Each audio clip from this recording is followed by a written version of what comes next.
मला सांगा, या कार्यक्रमात यावं असं वाटलं कधी आणि कुणाला वाटलं? नाही, ह्या कार्यक्रमात यायचं मला गेली 15-20 वर्ष वाटतंय. चांगले खूप. क्षण आयुष्यात यासाठी किती प्रतीक्षा करावी हो. लागते? वा वा वा. ते मला नेहमीच सगळ्याचीच प्रतीक्षा करावी लागली. सहज काही मिळत नाही. पण कुठेतरी असं असतं की आपण जेव्हा खूप आनंदाने सगळं स्वीकारतो, आपण काही गोष्टी लपवण्याचा, दुःखद प्रसंग किंवा हा. आपल्या मनातले हळवे कोपरे आपण बाजूला सारण्याचा प्रयत्न करतो. असा हळवा कोपरा तुमचा कोणता आहे की जे क्षण? मिस्टर गेले तर हो, ते आता नाही येत का? नाही, 10 वर्ष झाली त्यांना जाऊन. आता ह्या जून मध्ये आमच्या लग्नाला 40 वर्ष होणार आहेत. 29 जूनला माझा लग्नाचा वाढदिवस आहे.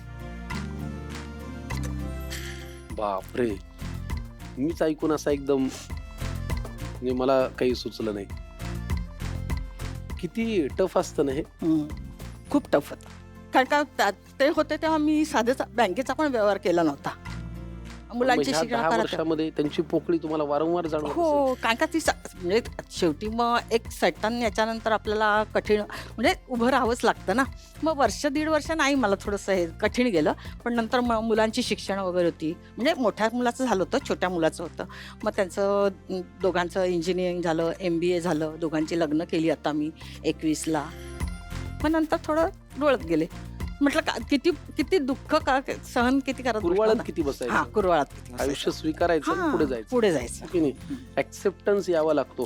आणि मला असं फार मनापासून वाटतं ठामपणे की पुरुषांपेक्षा महिलांकडे हा ऍक्सेप्टन्स आहे, ती परिस्थिती स्वीकारण्याची जिद्द किंवा ती जी उभारी असते ती जास्त असते. हो, नाही करावीच लागते. का माहितीये, नाही तर परत कोण पर्याय नाही. आयुष्य उभं कोण करणार.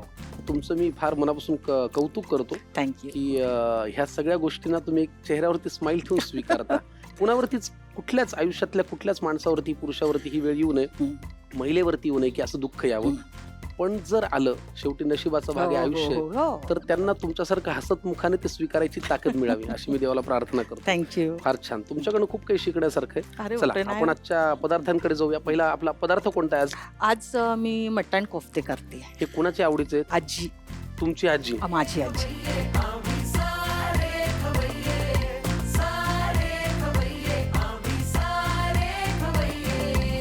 चला, मटण कोफ्तेसाठी लागणारं साहित्य काय ते आम्हाला सांगा. मटण खिमा, कांदा, बटाटा, मालवणी मसाला, कोथिंबीर, कांदा खोबरं, लाल तिखट, आलं लसूण पेस्ट, मिरची कोथिंबीर पुदिना पेस्ट, हळद, लसूण, मीठ आणि गरम मसाला. पहिल्यांदा काय करूया? मटण खिमा मॅरिनेट करून घेऊया आणि त्याचे गोळे बनवून घ्या. मॅरिनेशन साठी काय काय लागणार आहे? आता ह्याच्यात मला मीठ,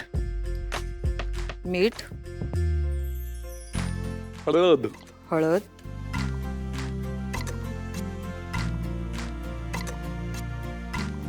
हिरवी मिरची, कोथिंबीर आणि पुदिना याचं वाटण.